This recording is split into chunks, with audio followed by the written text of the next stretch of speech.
printed in accordance with the ballot proofs and as verified by the due diligence teams the Commission sent to Dubai. We say that the forms that were used, that were available at Bomas of Kenya, were not the original forms which had come from Dubai. And they said some of them, when you did the scanning, for example, of the barcode, which was supposed to give you the name of the constituency and the polling station number, you were getting the names of hotels in France or some supermarkets. Now, the other one said the Commission had contracted Messrs. MPI to avail printing and scanning machines across the country for use with posts. Respond and explain on whether these machines were supplied, fit for purpose as contracted, and where they were availed and failed to work, the failure. And then the Commission spent 848 million shillings to purchase satellite phones. The funds were to be distributed to each constituency and county tallying center. Additionally, areas with no network were specifically supplied with these devices. However, none of these ever worked. Respond and explain what occasioned the massive failure in the devices that would have been used in transmitting the results. And so on, and it goes on and on. These are some of the issues. The sixth one says, respond and explain what went wrong with Kim's result transmission, where over 10,366 out of 40,883 polling stations sent text results without accompanying forms 34As, noting that these polling stations had 4,636,556 voters registered therein.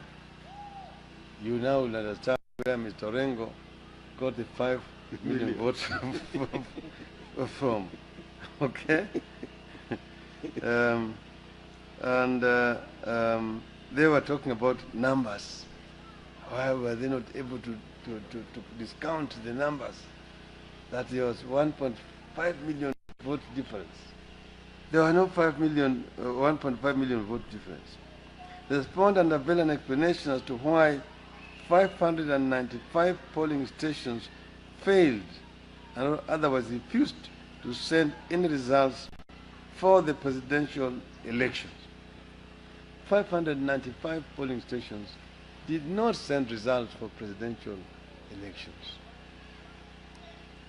Respond and explain why the Commission adopted and used a porous file server, a server system to transmit Forms 34Bs,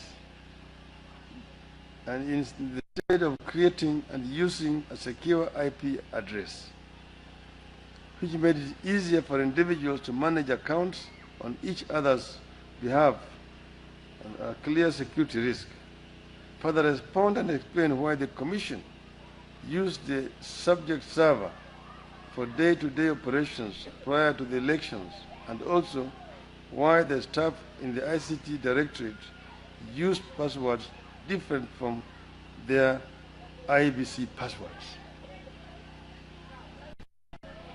Some of the Kim's kits were assigned Orange and Airtel as their service providers, where these two operators did not have coverage in those assigned areas. In other words, they're giving them areas where they don't have any network coverage so that they cannot actually transmit.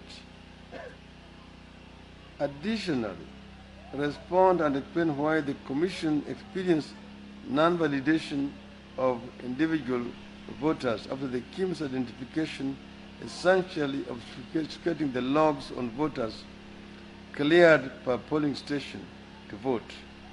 They respond on how many voters were subsequently allowed to vote by manual identification and why. It's very obvious.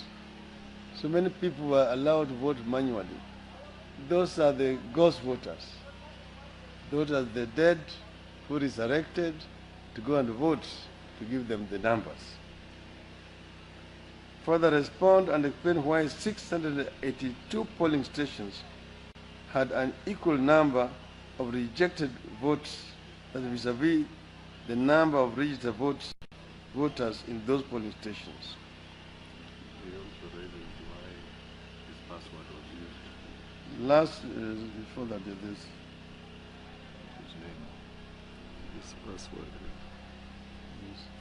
Yeah, so this is the most important. Yeah, number 5, it says, Mr. Paul Mugo and Mr. Boniface Wamai, under instruction from the Director, ICT, Mr. James Mohati, availed a memo dated 31st August 2017 to the Chairman's office through your office, which memo confirmed the creation of a username account and a password in the name of the chairperson of IBC without my knowledge or consent. And subsequently, this account was used to undertake over 9,934 transactions. I direct that you take immediate action against these officers and report back by close day of business today. This is what we said, that nearly 10,000 from 34 A's were altered in the servers using the password of the chairman.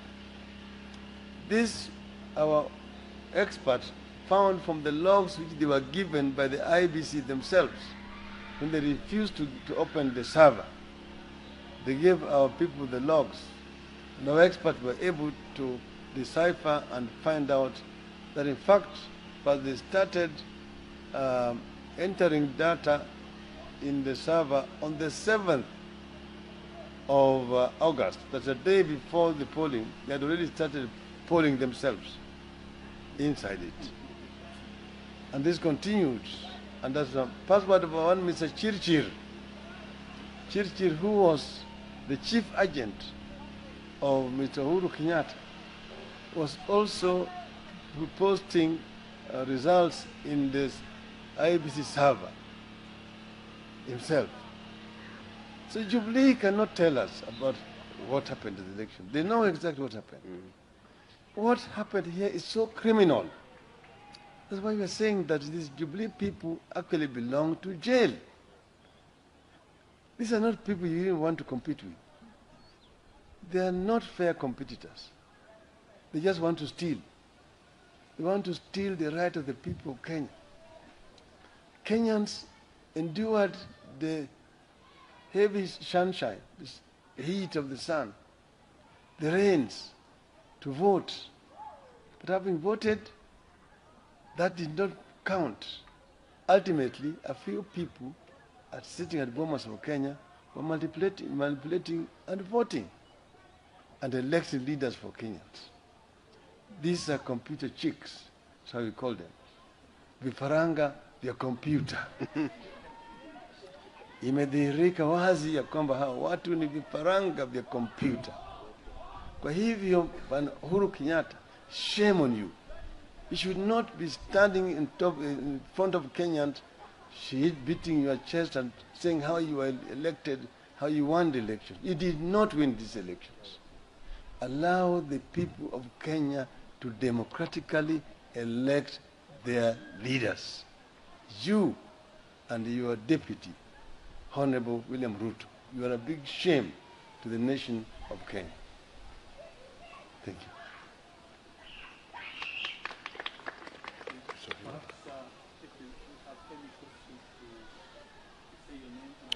Yale ambaye yamedhihirika kwa hii barua ambaye imeandikwa na mwenyekiti wa tume ya uchaguzi Bwana Chebukati, kwa mkurugenzi mkuu wa tume huo Bwana Chiloba, tayari imefichua kila kitu, imeonyesha dhahiri shahiri vile njama ilifanywa ya kuiba kura na vile ilivyofanyika.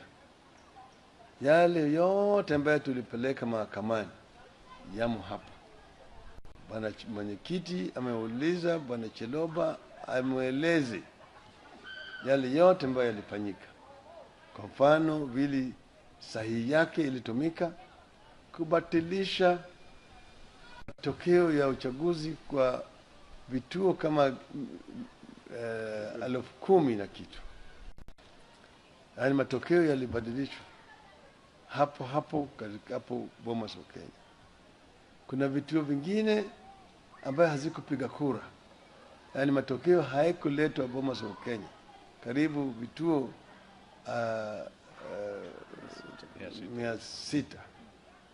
600 kura zao hazikuhesabika kwa upande wa urais. Kuna zingine ambaye zile kura ambayo iliharibika ni kama sawa, na hizo vile vile ni kama karibu 600. Kwa hivyo zilikuwa kuna uchafu mingi ambayo walikuwa nafanyika hapa. Walikuwa wanachukua matokeo kutoka huko ambayo walikuwa hawataki, alafu wanabadilisha. Na sasa walikuwa hatumii ile forms ambazo zilichapishwa, ambazo zilikuwa na zile security features ambazo zilitoka Dubai. Kuna hizi forms ambazo zilichapishwa kwa kampuni moja hapa Mombasa Road, banaitwa Elams. Hapo ndio hizi karatasi bandia zilichapishwa, na hizo ndio walikuwa wanatumia wakijaza. Manake walijua zile forms ambazo zilitoka huko mashinani zilikuwa iko na ukweli, walikuwa hawataki. Sasa forms hizi bandia zilitumika hapa. Zingine zilikuwa najazwa kule Bomas wa Kenya, zingine kwa mahoteli hapa Nairobi ambazo zinajulikana, zingine kwa vituo vya polisi mahali ambazo zinajulikana. Kwa hivyo hii Wakenya hawakuwa na uchaguzi, na hii ilifanyika hata kwa uchaguzi wa magavana, kwa uchaguzi wa wabunge na kadhalika, hata madiwani. Pale umeona 55-44 hapo kulikuwa na njama na walikuwa wamepanga kwenye mashini. Kwa hivyo kama ingewezekana ingekuwa Wakenya warudie uchaguzi. Hiyo uchaguzi ilikuwa sisi na uchaguzi na Jubilee, sio Jubilee peke yao. Lakini tunasema ni aibu kubwa sana. Hiyo mtu yeyote ambaye anaweza kusimama mbele ya umma ya Kenya na kutetea yale ambayo yalifanyika ni mtu ambaye ni adui ya Wakenya wote. Tunavyoona leo ndio wanafunga siku ya watu kukata rufaa, na tayari kuna petitions mingi zaidi ambazo zimeingia mahakamani. Hiyo tayari ni dhihirisho ya kwamba uchaguzi haikuwa tu mbaya kwa upande wa rais peke yake. Nafikiri petition ya magavana zaidi ya 10. Kuna magavana yetu zaidi ya karibu 10 ambaye walishinda, lakini wakafanyiwa tu vile ya rais ilifanyika. Umeona pale 54 pale umeona 55-44 mpaka juu ya kwamba hapo kuna mambo. Hata kwa upande ya ubunge, hata kwa upande wa MCS, zote ziko namna hiyo. Na sisi tumeongea hata na wale ambao walifanya hiyo mpango, wale wataalamu wamekuja kwetu leo hii na kuonyesha sisi vile hiyo maneno ilipangwa, vile iliwaka, vile ilifanya kazi. Kwa hivyo Bwana Uhuru Kenyatta mwambie yeye labda hajui, yeye ni mgeni Jerusalem.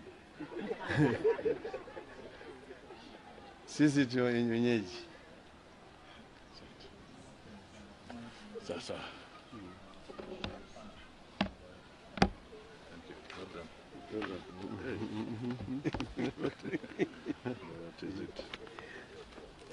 The church leaders also should talk.